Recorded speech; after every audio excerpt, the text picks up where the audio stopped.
Here I'm standing beside the Hewitt-Dellinger Cantilever barn. The barn was built by Tate Jones in the early 1800s. It was located on Springs Road, some 12 miles northeast of Hart Square.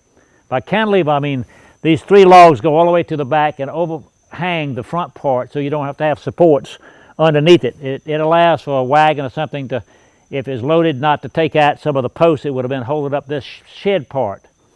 Interesting story about this particular building. When we took it down, we loaded up the trailers, and you couldn't really see the barn from the Springs Road.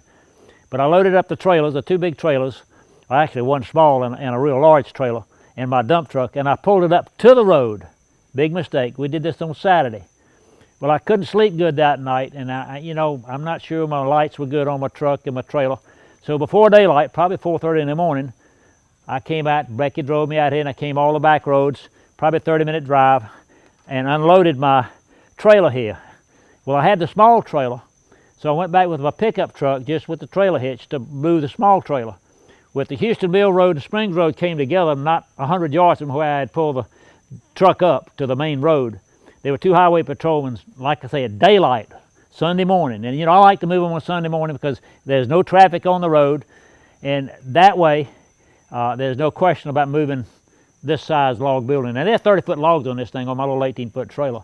And I asked both patrolmen why they were checking licenses this, Sunday morning this early, and he just said, "Let me see your license." And I showed him my license, drove on by with my little trailer and called my friend that had given it to me. I called Hewitt up. I said, "Hewitt, I will pick that trailer up sometime next week." One of the most interesting pieces in there is that big flax break made from a tree stump that you break the flax up, before using it. And the barrel there, the big barrel, that's the largest grain barrel I've ever seen. In fact, it was so big it wouldn't go in my truck, and I had to buy some 2x4s to extend the tailgate outside the truck itself because it's a covered camper trailer. And I had to put it on it and then tie it on and bring it from Ohio. It's a great antique show in Springfield, Ohio.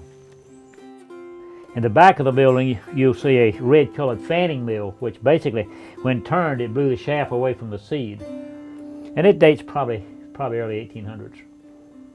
The grain barrels are the only one I've ever seen from pine that size, a hollowed out pine grain barrel. I mean, you see two or three other ones, but the pine one is the most unusual.